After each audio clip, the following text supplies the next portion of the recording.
नमस्कार, आप देख रहे हैं जनभावना टाइम्स। आपके साथ मैं हूं अंकिता। तेलंगाना में सभी 119 विधानसभा सीटों के लिए वोट डाले जा रहे हैं। मतदान सुबह 7 बजे से शुरू हो गया, जो कि शाम 6 बजे तक चलेगा।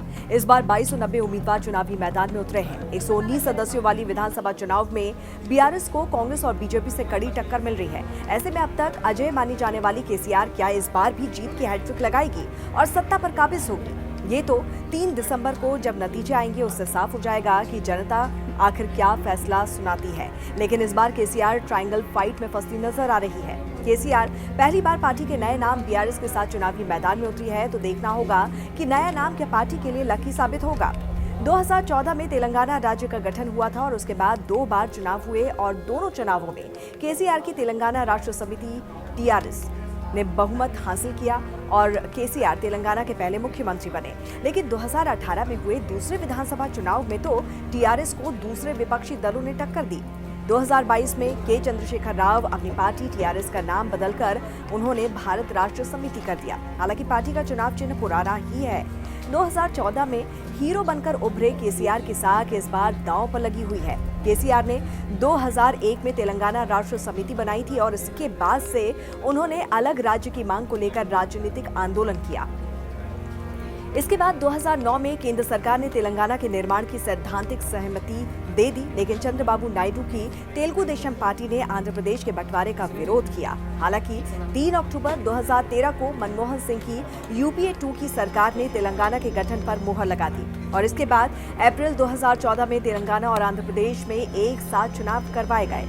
आंध्र प्रदेश की 175 विधानसभा सीटें और तेलंगाना में 119 विधानसभा सीटों के लिए चुनाव करवाए गए। कांग्रेस को उम्मीद थी कि नए राज्य तेलंगाना के गठन का फायदा उसे मिलेगा, लेकिन चुनावी नतीजों में वो केसीआर से पिछड़ गई।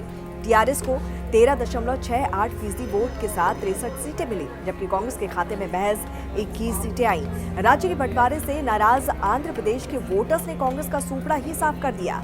टीआरएस ने खासकर आदिलाबाद, करीमनगर, मेडक, निजामाबाद, वारंगल और नालगोंडा में सफलता के झंडे गाड़ दिए। वहीं हैदराबाद की बात करें तो 15 विधानसभा सीटों में एआईएआईएम ने 7, टीडीपी ने 3 और बीजेपी ने 3 सीटें जीती। तो वहीं तेलंगाना के दूसरे चुनाव में केसीआर ने ऐसी चाल चली कि विरोधी मुंह ताकते रह गए।